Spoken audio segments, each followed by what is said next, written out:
Hello, જય માતાજી, જય શ્રી કૃષ્ણ. મિત્રો, આજનો વિડીયો શરૂ કરીએ પહેલાં વિડીયો ગમે તો લાઈક અને શેર કરી દેજો. ચેનલ ઉપર જો તમે નવા હોય તો ચેનલને સબસ્ક્રાઈબ જરૂરથી કરજો. ચલો શરૂ કરીએ આજનો વિડીયો. સોમવતી અમાવસ્યા 2024 દીપક ઉપાય. સોમવતી અમાવસ્યા પર આ 5 સ્થાનો પર દીવો પ્રગટાવવો.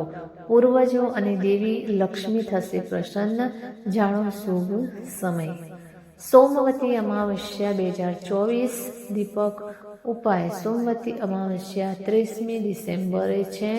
સોમવતી અમાવસ્યાના દિવસે દીવો પ્રગટાવવાનું ઘણું મહત્વ છે. આ દીવો પ્રગટાવવાથી ભગવાનના આશીર્વાદ મળે છે અને પિતૃઓ પણ પ્રસન્ન થાય છે.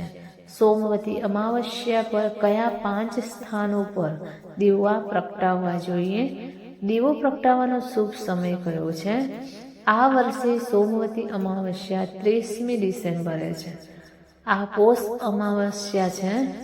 આ વર્ષે 2024ની છેલ્લી અમાવસ્યા પણ છે. સોમવતી અમાવસ્યાના દિવસે ભગવાન શિવ અને માતા પાર્વતીની પૂજા કરવામાં આવે છે. આ દિવસે પવિત્ર નદીઓમાં સ્નાન કર્યા પછી કંઈક દાન કરવાની પરંપરા છે. તેનાથી અખૂટ પુણ્ય પ્રાપ્ત થાય છે. પિતૃઓ માટે તર્પણ, શ્રાદ્ધ, પિંડદાન વગેરે પણ કરવામાં આવે છે. પરંતુ સોમવતી અમાવસ્યાના દિવસે દીવો પ્રગટાવવાનું ઘણું મહત્વ છે. આ દીવો પ્રગટાવવાથી દેવતાઓના આશીર્વાદ પ્રાપ્ત થાય છે અને પિતૃઓ પણ પ્રસન્ન થાય છે, જેનાથી પરિવારમાં સુખ સમૃદ્ધિ વધે છે. સોમવતી અમાવસ્યા પર કયા 5 સ્થળોએ દીવા પ્રગટાવવા જોઈએ? દીવો પ્રગટાવવાનો શુભ સમય કયો છે? આ સ્થળોએ દીવા પ્રગટાવવા.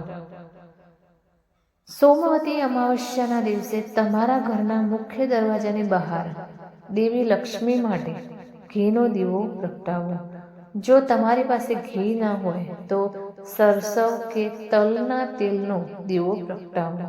દીવાની જગ્યાએ પાણીનું વાસણ રાખો અને મુખ્ય દરવાજો ખુલ્લો રાખો. આમ કરવાથી દેવી લક્ષ્મી પ્રસન્ન થશે અને તે તમારા ઘરે આવશે. દીવા અને જળથી નકારાત્મકતા દૂર થશે. તમારે આ દીવો સૂર્યાસ્ત પછી પ્રગટાવવાનો છે, જ્યારે તે અંધારું થવા લાગે છે. સોમવતી અમાવસ્યાના અવસર પર ઘરની બહાર દક્ષિણ દિશામાં તમારા પૂર્વજો માટે સરસવના તેલનો દીવો પ્રગટાવો. ધાર્મિક માન્યતાઓ અનુસાર જ્યારે પૂર્વજો અમાવસ્યાની સાંજે તેમની દુનિયામાં પાછા ફરે છે, ત્યારે તેમના માર્ગ પર પ્રકાશ આવે છે. તેઓ આનાથી પ્રસન્ન થાય છે અને આશીર્વાદ આપે છે. પૂર્વજોના ફોટા પાસે. પૂર્વજો અમાવસ્યાના દિવસે પૃથ્વી પર આવે છે અને તેમના વંશજો પાસેથી તર્પણ, પિંડદાન વગેરેની અપેક્ષા રાખે છે. આ બધું કરો તો બહુ સારું.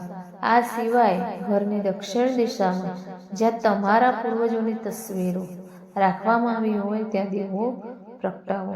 તમે સરસવ અથવા તલના તેલથી પણ આ દીવો પ્રગટાવી શકો છો. નંબર 4, પીપળના ઝાડ પાસે. પીપળના ઝાડમાં દેવીઓ અને પૂર્વજોનો વાસ છે. આવી સ્થિતિમાં તમારે સોમવતી અમાવસ્યા પર પીપળના ઝાડ નીચે સરસવના તેલનો દીવો કરવો જોઈએ. તમે ઈચ્છો તો દેવતાઓ માટે તલના તેલનો દીવો અને પિતૃઓ માટે સરસવના તેલનો દીવો પ્રગટાવી શકો છો. આમ કરવાથી તમારા દુઃખ દૂર થશે અને તમને ભગવાનની કૃપા પ્રાપ્ત થશે. સોમવતી અમાવસ્યાના દિવસે તમારા ઘરના ઉત્તર પૂર્વ ખૂણામાં ઘીનો દીવો પ્રગટાવો. માન્યતાઓ અનુસાર આ દિશામાં દેવતાઓનો વાસ હોય છે. તમારું ઘર પૈસા અને અનાજથી ભરાઈ જશે. દેવી લક્ષ્મીની કૃપા રહેશે. સોમવતી અમાવસ્યા પર દીવો પ્રગટાવવાનો સમય. સોમવતી અમાવસ્યાના દિવસે તમારે સૂર્યાસ્ત પછી પ્રદોષ કાળ દરમિયાન આ દીવો પ્રગટાવવો જોઈએ. દીવો અંધકાર દૂર કરે છે અને સકારાત્મકતા ફેલાવે છે. સોમવતી અમાવસ્યા પર સૂર્યાસ્ત સાંજે 5:34 વાગે થશે. સૂર્યાસ્ત પછી પ્રદોષ કાળ શરૂ થાય છે. આ સમયથી તમે સોમવતી અમાવસ્યાનો દીવો પ્રગટાવી શકો છો. તો મિત્રો, તમને વિડીયો કેવો લાગ્યો તે કોમેન્ટ કરીને જરૂર જણાવશો. ને ચેનલ ઉપર જો તમે નવા હોય તો ચેનલને સબસ્ક્રાઈબ જરૂરથી કરજો. ફરીથી મળીશું આવા જ એક નવા વિડીયો સાથે. ત્યાં સુધી નમસ્તે, જય માતાજી, જય શ્રી કૃષ્ણ, હર હર મહાદેવ. Thanks for watching.